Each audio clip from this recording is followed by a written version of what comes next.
낮은 자세로 바라보며 집중 타격합니다. Uppercut. 뉴스 로우킥. Yoga fire. 낮은 자세로 오늘의 이슈를 집중 타격하는 뉴스 로우킥입니다. 오늘은 세한대 배종호 교수님 어서 오세요. 안녕하세요. 네, 어제는 전화로 뵀는데요. 네, 네, 어제 전화로 뵈서 아쉬웠는데 스튜디오 나와주셨습니다. 더 반갑습니다. 네, 더 반갑습니다. 네. 오늘 첫 번째 이슈는 좀 가슴 아픈 얘기를 해야 할 것 같은데 그 정인이 사건입니다. 네네. 16개월 아기가 입양된 지 8개월 만에 학대로 숨진 사건인데 그렇죠. 사건 이름부터 바꿔 부르자는 움직임도 있어요. 그렇죠. 그 가해자의 이름을 붙이자는 얘기도 있습니다만 여하튼 지금은 정인이 사건으로 일단 명명을 하겠습니다. 시민과 아동단체들이 양모인 장 씨의 엄벌을 촉구하는 진정서를 법원에 내고 있다는데 뭐 수백 장에 이른다고요? 그렇습니다. 국민적 공분이 그만큼 크다는 얘기고요. 지금 서울 남부지법에 말씀하신 진정서가 600통이 접수가 됐어요.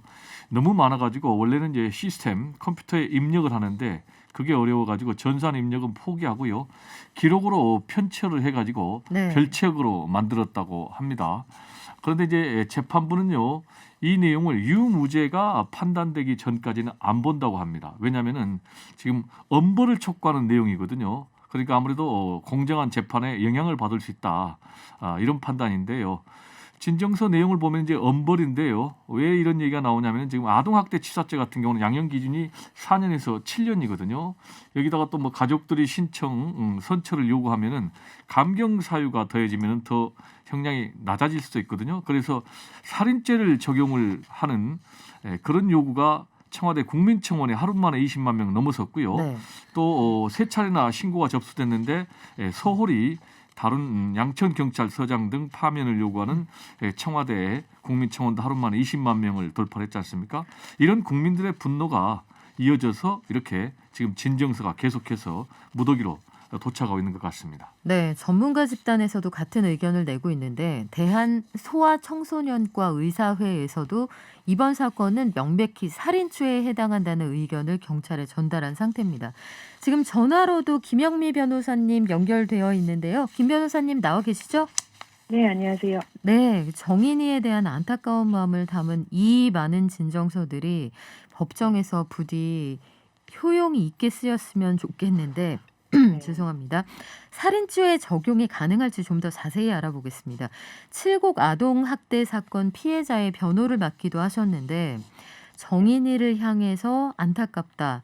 이 가해자 엄벌해달라는 진정서가 일일이 입력하기 어려울 정도로 많이 도착하고 있다는데 실제로 재판에는 어느 정도 영향을 미치게 되나요?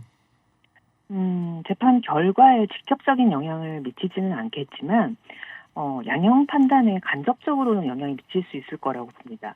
보통 양형을 판단함에 있어서 뭐 피고인 측의 뭐 가족의 탄원서가 영향을 미치듯이 마찬가지로 피해자 측 탄원서도 가중사유로서 영향을 미칠 수가 있거든요. 네. 근데 지금 피해자 측이라고 하는 게 지금 피해 당사자는 이미 사망한 상태고 그다음에 가해자가 양모이기 때문에 피해자 측 탄원서를 내줄 만한 사람이 없는 거예요. 네. 그래서 국민들이 피해자 측의 보호자는 아니지만 국민들의 이런 엄벌에 대한 염원을 담은 탄원서를 제출을 하면 어쨌든 재판장 입장에서는 양형을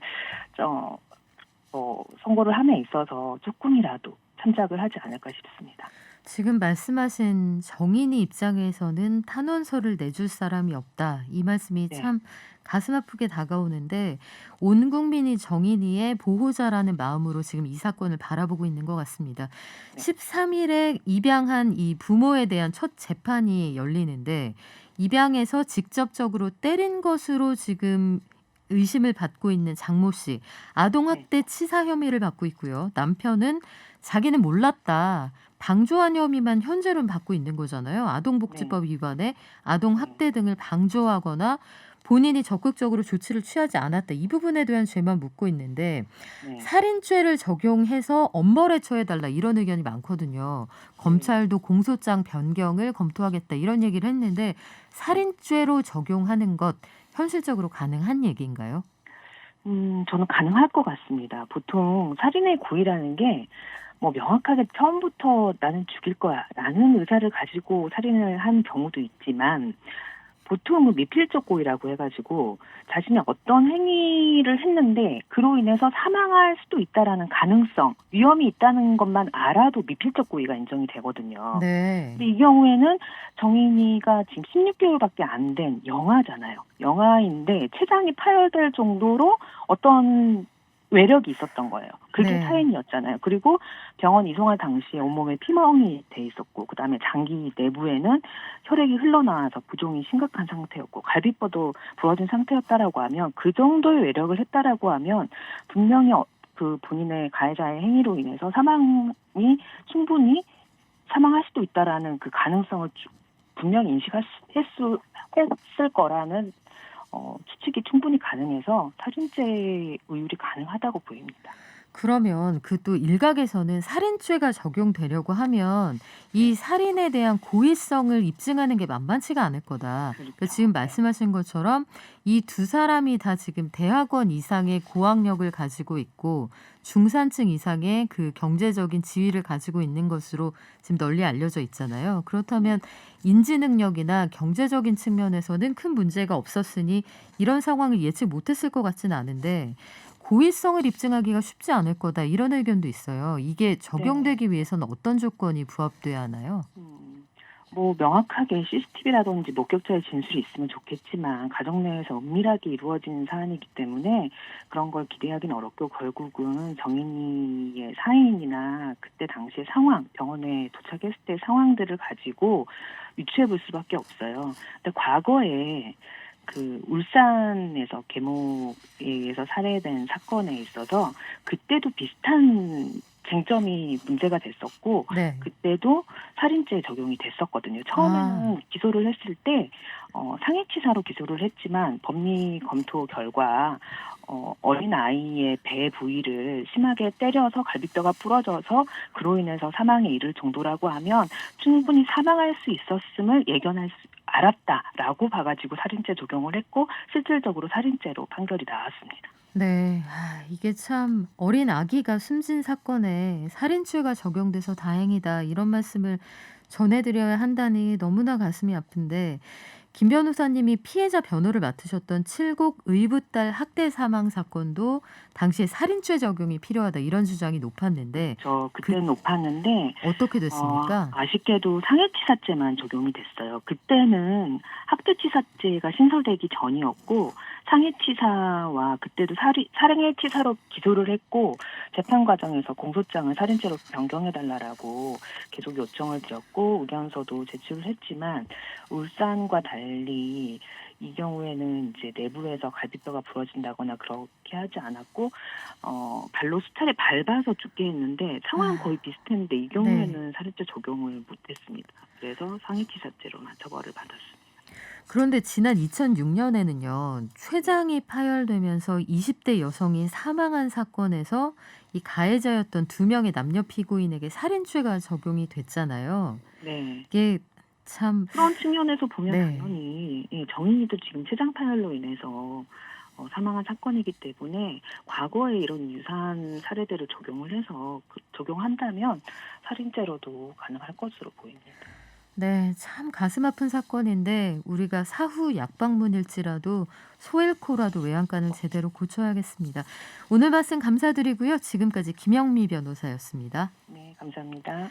네, 교수님 우리 얘기 이어가야 하는데 정인이의 이 안타까운 이야기를 네. 돈 버는데 악용했다. 이건 좀 믿기 어려운데 이런 사례가 있어서 엄청난 비난이 쏟아졌다면서요? 그렇습니다. 뭐 아시겠지만은 정인아 미안해라는 해시태그 챌린지 운동이 지금 펼쳐지고 있지 않습니까? 네. 특히 이제 유명 연예인들 그리고 사회 저명 인사들도 참여를 하고 있어요. 아무래도 이렇게 되면 이제 사회적 경각심을 좀 높여보자라는 이제 그런 의도인데 이런 와중에 상술로 이용하려는 그런 좋지 않은 움직임들이 많아가지고 좀 눈살을 찌푸리게 하고 있어요. 뭐 정인아 미안해라는 문구를 삽입한 뭐 휴대폰 케이스, 뭐 티셔츠, 가방, 모자 이런 것도 등장을 하고요. 아예 이런 물건을 판매하는 그 판매 사이트까지 연결해 가지고요. 아이고. 상당히 좀 곤란한데요. 또 뭐 더 심지어는 중국집 탕수육을 홍보하는 그런 게시물도 또 올리고 있어요. 물론 이제 과거에 세월호 참사라든지 이럴 때도 뭐 이런 움직임들이 있었는데 그럴 때마다 이 집단 지성의 네. 힘이 위력을 발휘했어요. 그게 무슨 얘기냐면 이제 자정 기능이 있는 거죠. 그래서 이런 불순한 목적에 대해서는 좀 우리 국민들이 현명하게 좀 대처를 해줬으면 좋겠고 질타했으면 좋겠고 특히 언론들이 사회 갈등만 유발한다라는 그런 비난 많이 받고 있는데 이럴 때 제대로 계도 기능을 좀 발휘해줬으면 하는 그런 바람입니다. 그러니까요. 비판하는 글들이 이어지면서 판매자가 죄송하다. 단순히 챌린지를 많은 사람들에게 알리고자 했다라고 하는데 그렇다면요. 그냥 순수한 마음으로 알리고자 했다면 팔지 않고 나눠주거나 같이 만들거나 뭐 여러 가지 방법이 있었을 텐데 글쎄요. 납득하기가 좀 어렵습니다. 그런 사람들이라면 뭐 이런 글을 올리지 않았겠죠. 그러니까요. 그리고 챌린지라는 단어를 사용하는 것도 좀 조심할 필요가 있을 것 같아요. 맞아요. 네. 아주 예리한 지적입니다. 이게 긍정적이거나 신나거나 보통 이런 일에 많이 사용해왔기 때문에요. 이것도 한번 단어를 우리가 아주 신중하게 고를 필요가 있다는 생각이 들고요. 국회도 뒤늦게 뒷북을 치고 있습니다.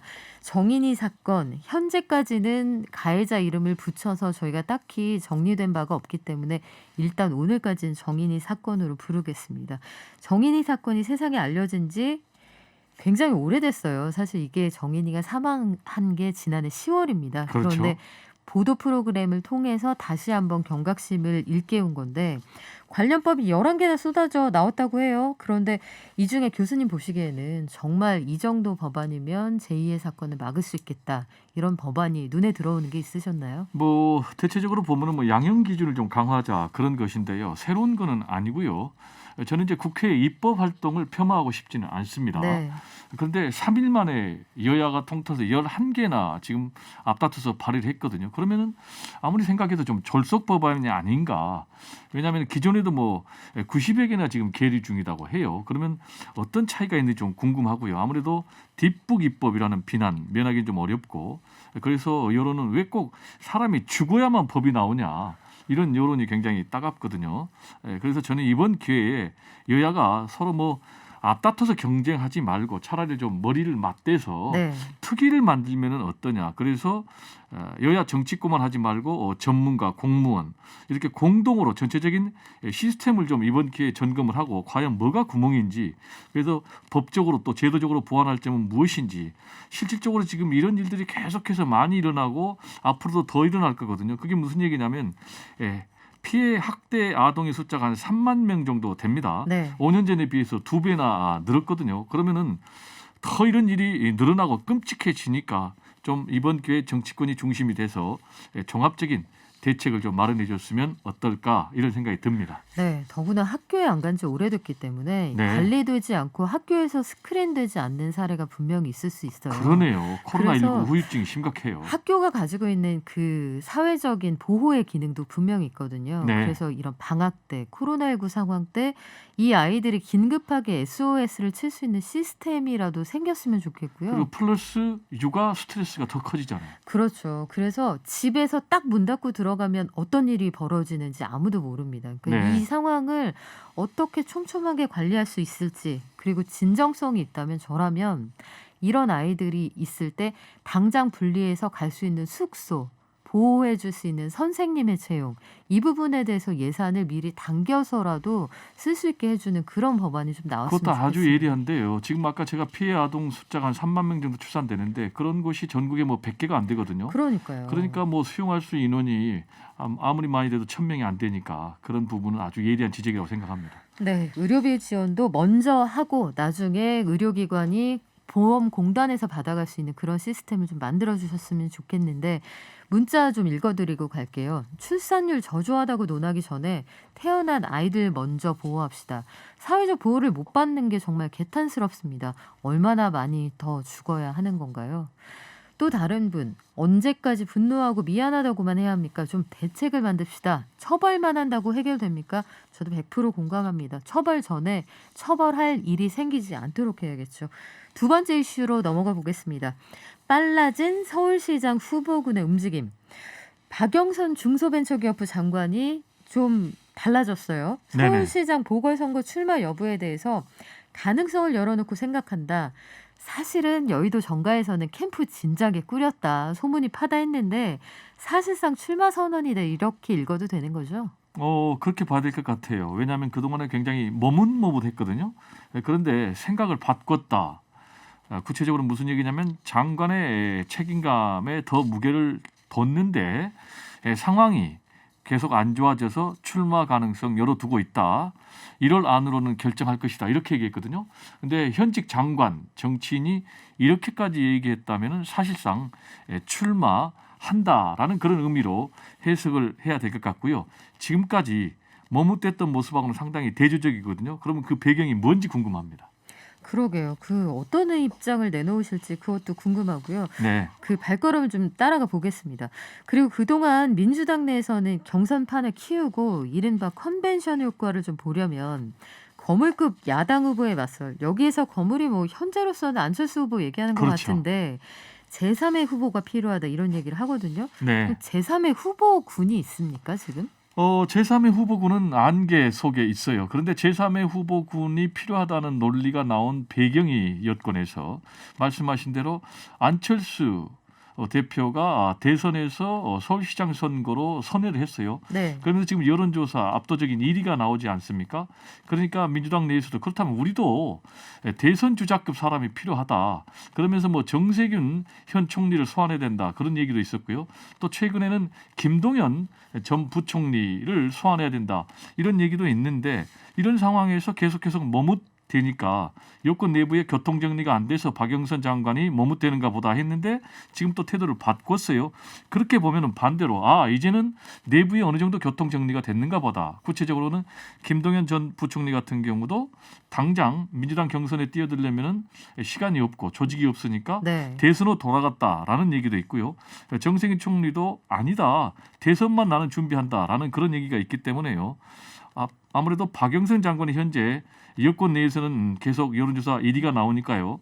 우세한 상황이다라고 좀 보여지고요. 그렇지만은 또 당내에 조직에서는 또 좀 약하거든요. 그래서 누가 나올지는 끝까지 좀 더 지켜봐야 될 그런 상황입니다. 그렇군요. 김동연 전 경제부총리의 경우에는 여야에서 동시에 러브콜을 보내고 그렇습니다. 있다. 이런 얘기가 나와서 사실은 정말 등판을 하게 된다면 여야 가운데 어느 쪽의 길을 선택할 것인가 이것도 관전 포인트가 되지 않을까 싶습니다. 한편 국민의힘에서는 지금 이제 100% 일반 시민 여론조사로 서울 부산시장 보궐선거 후보를 정하는 이 경선을 치를 거다. 이게 정진석 후보 추천위원장의 지금 이야기인데 네. 이 당내 반발도 만만치가 않아요. 100% 이렇게 해버리면 당원들의 의견이 충분히 반영되지 않는다는 반론인데요. 사실 제일 궁금한 건 이겁니다. 국민의힘 안에서 경선을 치러서 그 후보하고 안철수 대표하고 최종으로 라운드를 벌여서 이 중에서 범야권의 후보가 단일화가 될 건지 네. 안철수 후보가 애초부터 이 경선에 뛰어들 건지 그런데 안철수 대표 입장에서는 이 경선에 지금 뛰어들 이유가 없잖아요. 그렇습니다. 이게 어떻게 흘러가게 될까요? 뭐 크게 보면 세 가지 방법밖에 없잖아. 입당 또는 합당해서 안철수 대표하고 국민의힘 또 후보들하고 경선에서 정하는 방법 하나, 또는 각자 후보를 정해서 후보 단일화하는 방법 하나, 그리고 마지막으로는 모두 다 뭉쳐가지고 원샷으로 오픈 프라이머리 하는 방법인데요. 뭐 김무성 대표 같은 경우는 전 대표 같은 경우는 원샷 오픈 프라이머리 하자라고 얘기하고, 나경원 전 의원 같은 경우는 아니다. 안철수 대표 믿을 수가 없다. 그게 무슨 얘기냐면 과거에 김문수 후보하고 서울시장 단일화할 때도 결국은 안 했거든요. 네. 그리고 문재인 대통령 후보하고 대통령 단일화할 때도 결국 문제 일으켰거든요. 그래서 안철수 전 대표만 믿다가 갑자기 안 하면은 우리만 손해다. 그래서 각자 후보를 정하자라는 이제 그런 주장인데, 지금 100% 일반 시민 여론조사로 서울 부산시장 보궐선거 경선 치르겠다라는 국민의힘의 발표는 역시 이제 안철수 현 대표를 염두에 둔 것이고요. 제가 볼 때는 각자 후보를 결정을 해서 후보 단일화를 갈 것 같은데, 지금 안철수 대표 오른팔이죠. 이태규 국민의당 사무총장, 이분도 뭐라고 오늘 발표를 했냐면은 입당을 해서 국민의힘에 경선을 참여하는 것은 절대 안 된다라고 네. 얘기를 했고, 100% 일반 시민 여론조사하는 그 부분에 대해서는 긍정적으로 평가를 하는데, 그러면 앞으로 어떤 과정을 거쳐서 어떤 방법으로 단일화하겠다는 것인지 구체적인 그 로드맵을 밝히라라고 해서요.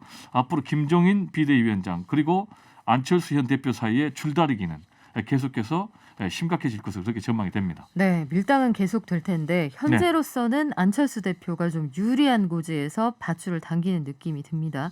서울시장 재보궐선거 후보 출마를 선언한 이 사실상 선언한 박영선 장관 그리고 국민의힘의 나경원 전 의원의 경우에는 TV조선 이 예능 프로그램에 이미 나경원 의원 편은 방영이 됐고요. 네. 박영선 장관 편도 이 방영이 될 예정이라고 하는데 후보자들로 그 좁혀지는 분들이잖아요. 이분들이 여기 출연하는 게 선거법상 문제는 없는 건가요? 후보자는 아니고 후보 예상자죠. 네. 사실상 출마 가능성이 매우 높은 분들인데 과연 이렇게 선거 석 달 앞두고 방송 프로그램, 예능 프로그램에 출연한 것이 맞느냐라는 이제 그런 문제 제기가 나오고 있어요. 그런데 일반 선거라면은요, 이게 선거법상 문제가 됩니다. 그게 무슨 얘기냐면 선거법상 90일 전에는요, 선거 방송 그리고 보도, 토론 방송 외에는 출연할 수가 없어요. 네. 그런데 보궐선거 때는 60일 전까지부터 적용이 되는 거예요. 그러니까 6개월 전부터요. 아니 60일 전. 60일 전까지. 네, 선거일로부터 60일 네네. 전. 그러니까 아직까지 안 됐잖아요. 그래서 선거방송심의위원회도 구성이 안 됐거든요. 그래서 법에는 저촉이 안 되는 거예요. 그렇지만은 아까 앵커께서 말씀하신 대로 출마가 뻔히 예상되는 사람이 버젓이 이렇게 프로그램 나오는 것이 사실은 선거방송, 선거 홍보방송이 아니냐라는 그런 문제 제기가 있기 때문에 이 부분과 관련해서 이제 굉장히 논란이 될 것 같고요. 다만 출마 예상자들이어서 그런지 굉장히 지금 시청률이 높습니다. 어제 나경원 전 의원 같은 경우에 시청률이요 무려 11%나 나왔어요. 이 종편에서 11%는 굉장히 기록적인 숫자잖아요. 그렇죠. 1%가 보통 뭐 마의 벽이라는데요. 네. 그래서 지금 일주일 뒤에 12일 날 이제 박영선 현 장관이 또 나가거든요. 네. 그러면 얼마나 또 높은 시청률이 나올지 굉장히 궁금합니다. 그러니까요. 이게 예능 출연이 약이 될지 독이 될지 모르겠습니다. 좀 지켜봐야겠네요. 어떻게 네, 그렇죠. 나올지. 세 번째 이슈로 넘어가 보겠습니다. 조국 전 법무부 장관의 딸 조민 씨 얘기가 오랜만에 등장했는데 내일 예정돼 있는 의사 국가고시를 보면 안 된다. 이런 가처분 신청이 나왔었잖아요. 요거 법원이 어떻게 처리하기로 했습니까? 그러니까 당장 이제 기각이 아니고 각하를 했어요.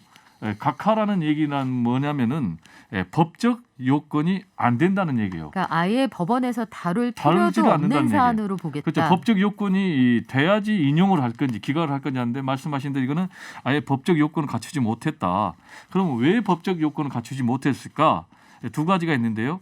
첫 번째로는 이 가처분 신청을 제기하는 주체가 대한 소아 청소년과 의사회거든요. 근데 이 사람들은 법률 당사자가 아니다. 그래서 가처분 신청을 할 수 있는 그런 법률 신분이 아니다. 즉 이 얘기는 뭐냐면 이거는 조민 씨하고 그리고 시험을 주관하는 한국보건의료원 보건의료인 국가시험원 사이의 문제니까 이거는 안 된다라는 게 하나고요. 또 하나는 지금 정부의 행정기관에서 하는 이거는 시험이잖아요. 의사 국가고시잖아요. 그래서 행정청에서 하는 행정행위를 민사집행법상 가처분으로 할 수는 없다라는 이 두 가지 때문에 네. 결국 이제 각하가 됐고요. 네, 그런 상황인데. 아무튼 민사 네. 사건을 여기서 다룰 수도 없고 그렇죠. 이 소송의 당사자가 될 만한 법적인 지위에 있지도 않다 해서 그러면 조민 씨는 예정대로 시험 본다는 얘기네요. 그렇죠. 이미 이제 실기 시험은 봤고요. 내일부터 이제 필기 시험 보는데요. 근데 이제 이분들이 문제 제기한 그 배경은 또 좀 이해를 해야 돼요. 그게 무슨 얘기냐면은 조민 씨 같은 경우에 동양대 총장 표창장을 위조를 해가지고 결국 이제 입학 시험에 이제 합격을 한 거 아닙니까? 네. 그러니까 이 문제 제기한 사람들은 이게 그 무효다. 부분에 대해서는 이제 네. 법적인 시비가 완전히 가려진 건 아닙니다만. 아니 네. 그러니까 이제 그분들은 말씀하신 대로 법적인 시비가 안 가려졌는데 1심 결과가 나왔고 3심까지 최종적으로 확정 판결이 나야 되는데 그때까지 하게 되면은 의사면을 다 취득해버리고 그때 가서 또 이걸 가지고 법적 다툼하면은 실효성이 없으니까 네. 지금 가처분 신청을 한다라고 했지만은 아까 말씀드린 대로 법원에서는 가처분 신청의 대상이 아니다. 라는 이유로 각하를 시켰습니다. 네, 오늘 많은 이슈 준비해 오신 세한대 배종호 교수님 여기까지 마무리할게요. 고맙습니다. 감사합니다. 저는 입으로 올게요.